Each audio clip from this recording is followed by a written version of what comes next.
Bismillahirrahmanirrahim. Assalamualaikum warahmatullahi wabarakatuh. Alhamdulillah, hari ini kita kembali lagi belajar bahasa Indonesia. Adapun materi kita pada hari ini yaitu masih mengenai tentang deskripsi, tapi kita masuk pada majas. Namun sebelum kita belajar, alangkah baiknya kalau kita berdoa terlebih dahulu. Doa dimulai. Oke, terima kasih.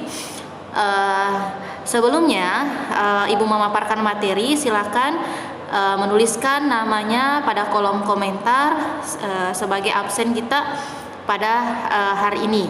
Silakan ditulis namanya di kolom komentar, tulis nama lengkap kalian. Oke, terima kasih yang sudah menuliskan namanya. Hari ini kita akan belajar materi tentang majas. Nah, sebagaimana yang kalian ketahui, pelajaran majas ini biasa ditemukan di kelas 7 pada bab deskripsi. Jadi, Ibu mereview kembali pembelajaran kita yaitu majas. Jadi, pengertian majas adalah sebuah gaya bahasa yang digunakan untuk menyampaikan pesan dengan cara yang imajinatif atau kiasan. Jadi sifat majas secara umum adalah tidak pada makna yang sebenarnya atau kiasan atau berkonotasi. Jadi majas ini biasanya tidak pada makna yang sebenarnya. Selanjutnya kita akan belajar tentang jenis-jenis majas.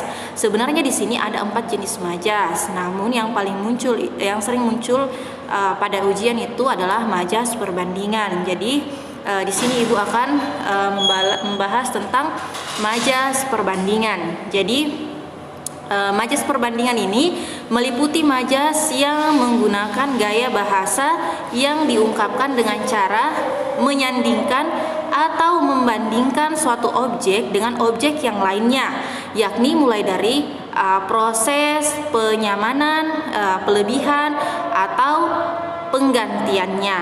Nah, di sini ada beberapa jenis majas perbandingan yang paling sering muncul pada ujian. Jenis-jenis majas perbandingan yang pertama adalah majas personifikasi. Apa itu majas personifikasi? Jadi, majas personifikasi yaitu adalah majas yang benda mati seolah-olah benda hidup. Seperti apa contohnya? Contohnya pena itu menari-nari di atas kertas. Jadi pena itu adalah sebuah benda mati, tapi dia seolah-olah benda hidup karena dia menari-nari. Selanjutnya, nomor 2, contoh yang kedua, laptopku sedang kelelahan karena digunakan semalam suntuk.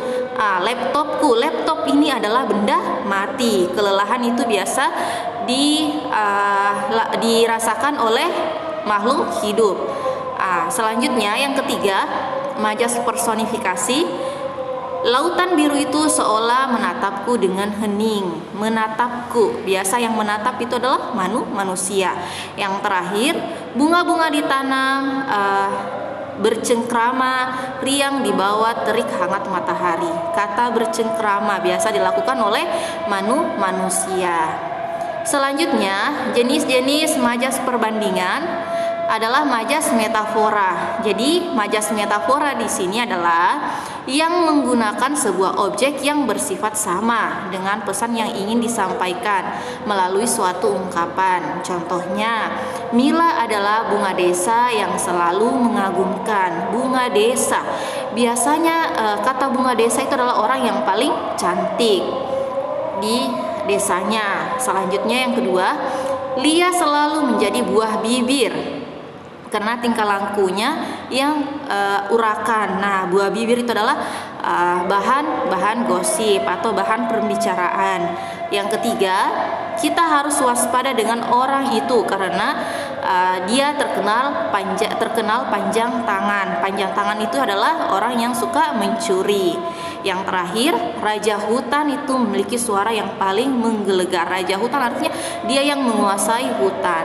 Seperti itu. Jenis majas perbandingan selanjutnya adalah majas asosiasi.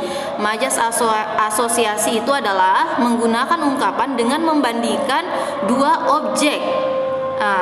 namun dianggap sama dilakukan dengan pemberian kata sambung. Kata sambung bagaikan, bak, atau seperti.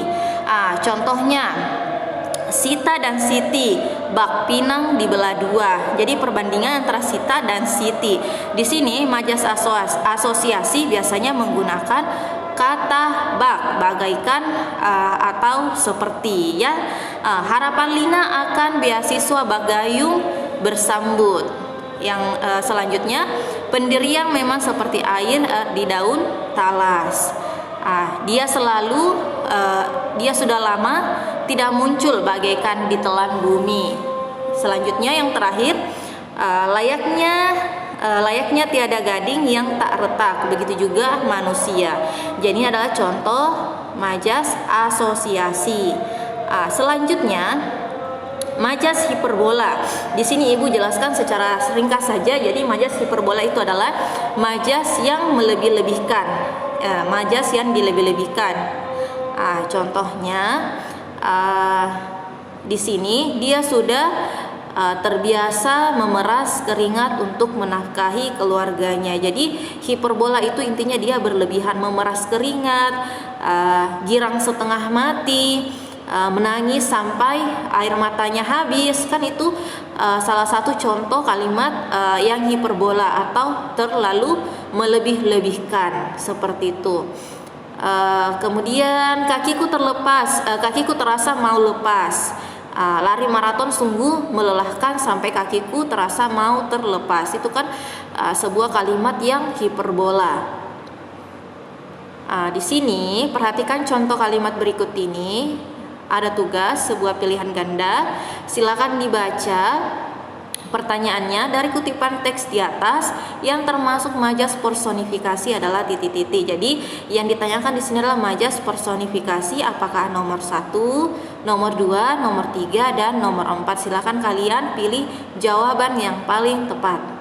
Selanjutnya, penggunaan majas pada teks tersebut berada pada kalimat titik-titik. Jadi silakan kalian mencari apakah majasnya berada di kalimat pertama, kedua, atau ketiga.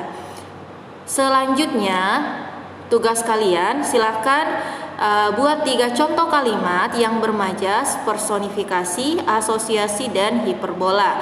Silakan kalian membuat atau mencari sebuah contoh kalimat yang bermajas personifikasi, asosiasi, dan hiperbola sebanyak 3. Tugasnya dikumpul di Teams paling lambat besok 7 April 2021 pukul Ibu tunggu sampai pukul 10.00 ya. Jadi Ibu rasa cukup penjelasan Ibu hari ini mengenai tentang majas. Jadi diingat ya jenis-jenis majas tadi yang sudah Ibu sampaikan. Ibu cukupkan sampai di sini.